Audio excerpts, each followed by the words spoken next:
Dan from Timeless Waterscapes here. I get asked pretty frequently about if you can keep fish in a pond during the winter. And I'll turn you around here. So in this pond there are about 5 or 6 koi fish. Biggest one being about a couple feet long. There's a couple goldfish too, I believe. And what I tell people, and you can kind of see them right down in there actually, this section of the pond is about 2 feet deep. It's about what you want. This is a pond in New England. It's about what you want for depth to keep fish over winter. Their metabolism actually just kind of shuts down for the winter. I tell people to stop feeding their fish right around when the temperature's 55 to 50 degrees. Don't go by air temperature. Pay attention to the soil temperature.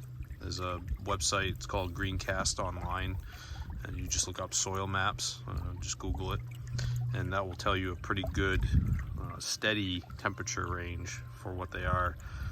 The soil temperature does like the first 10 centimeters, so it acclimates that with what the water temperature is, so that will give you a good indication of what the temperature of your water is.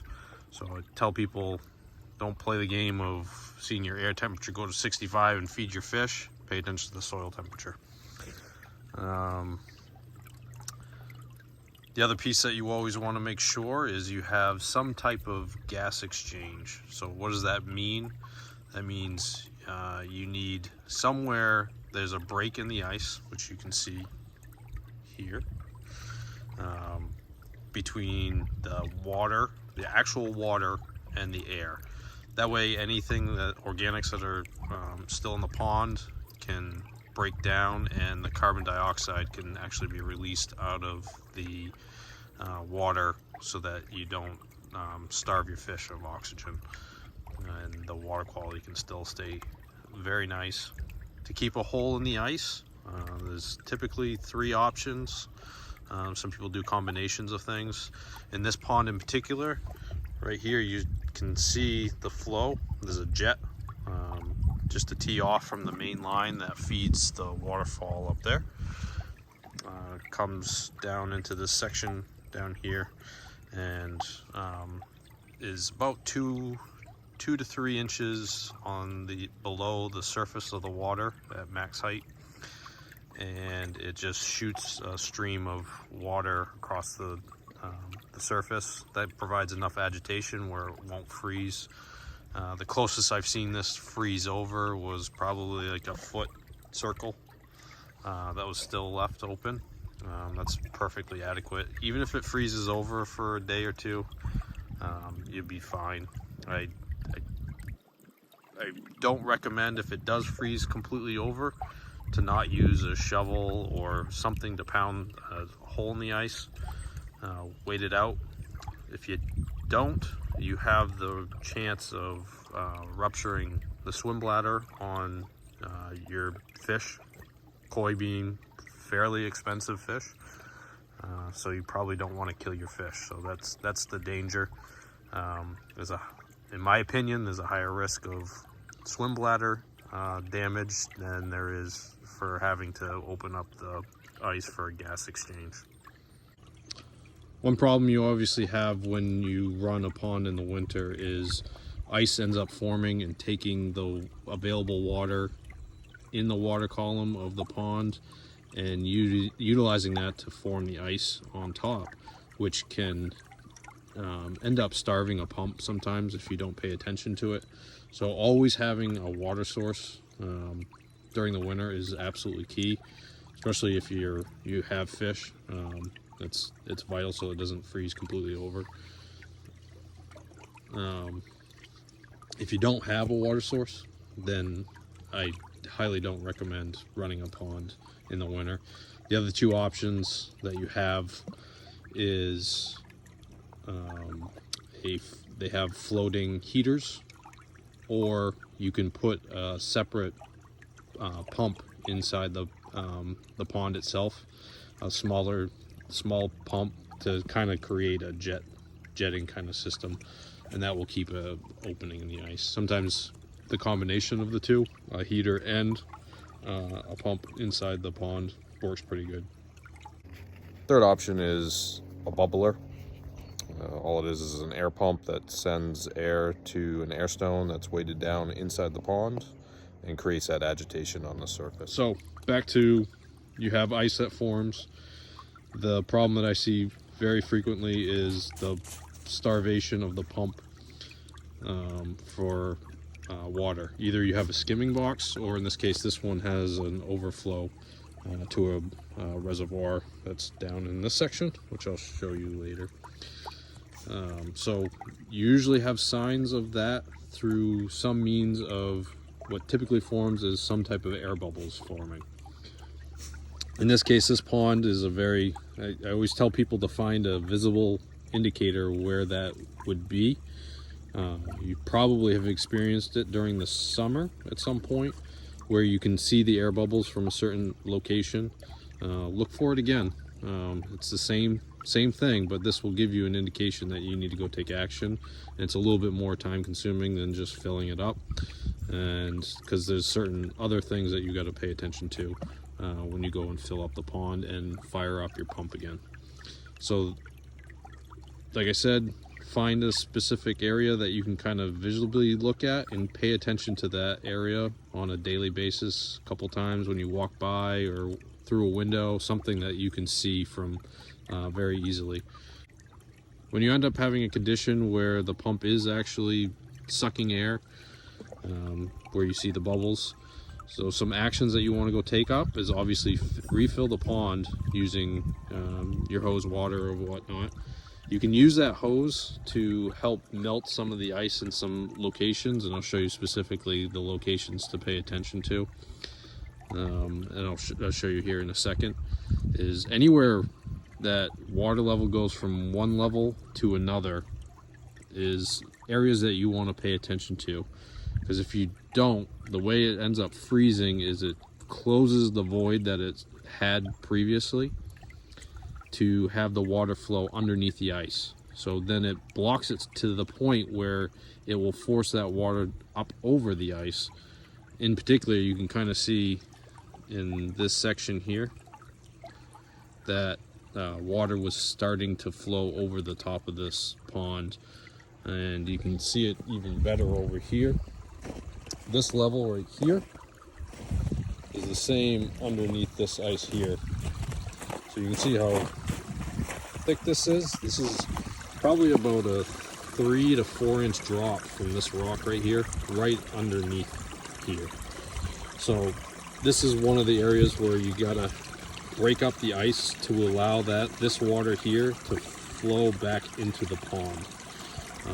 Again, subsequently, here's another drop from the upper portion where the biofalls is down to a lower portion, and making sure that the water flows underneath the ice. Visibly, you can tell the water's flowing underneath the ice by the bubbles forming where it's kind of touching the undersurface of the ice, and it has a pretty cool look to it. But that's how you can kind of tell that it's flowing underneath the ice. You can kind of see it here too. And that's why you see kind of like a bubble look kind of flow through. For this pond, this is where it overflows. This is another area that you want to make sure. So the negative edge, call it a negative edge, the overflow section. Whatever area sets the height of your pond is where you also want to make sure you don't have any issues. In particular, you got to make sure that there's breaks in the ice for where the water from the pond over here can get up out from underneath the ice and start going down to wherever it needs to go. So that's an area to pay attention to. You'll see it kind of, when you have issues, you'll see it backing up on the surface of the ice, which is why you see the underneath of the snow iced up over there. I had that same issue and just kind of used like a garden pick of some sort, or you can use the hose itself to help you break through the ice. Another area, again, it changes from one height to another, is right here. So it goes from the overflow down into the reservoir. Now you see this large sheet of ice that's over the reservoir. When you hit very, very cold temperatures, sometimes you have issues with these reservoirs where the spaces between the rocks can start freezing and then blocking the ability for the water to enter the reservoir, which is what happened to this pond overnight. We've had a stretch of probably about 3 days of negative temperatures here in New England. So the first night in particular, we hit about -5 degrees overnight. So the next morning, this pond, as you can see, overflowed its reservoir, taking all the water that it had available to it and starving the pump. Now, the pump, typically, the pumps can run just fine dry for a little while, but that's, when you need to make sure that you pay attention to it. Just a quick check, 15 to 30 seconds to making sure that the pond's all set is always a good idea, especially in cold weather situations. If you have the ability to check water levels, obviously go and do so. In this case, this pond, there's no way I can get to the pump vault to check the water level until this kind of thaws out a little bit. But this can happen. Best solution to kind of combat this is leave this. Don't break this up and remove it. It acts as an insulator, especially in these cold weather conditions. Use a hose probably in this section, for instance. I had to break this apart so it didn't flow over the top again. Use the hose water to kind of melt what it can in here, and it will end up melting underneath the reservoir to get back down into the reservoir itself. That tends to work out pretty good.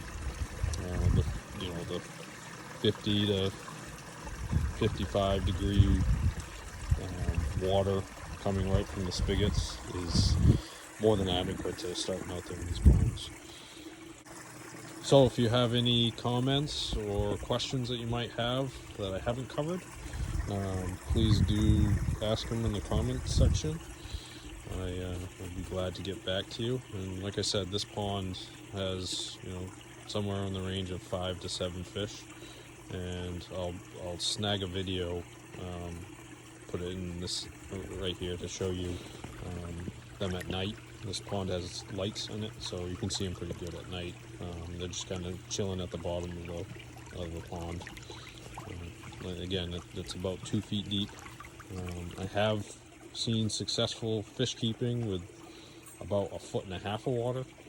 I don't recommend it, just in case you get a really deep freeze of some sort. But 2 feet deep is definitely enough for them to survive during the winter. I personally prefer running them during the winter. I think they create such a unique aspect to the ponds. Seeing them change with the ice structures, especially around the waterfalls, is pretty awesome to see. And I really enjoy that aspect of it. It gives something unique during the winter to kind of enjoy. Again, like I said, if you have any questions, feel free to ask.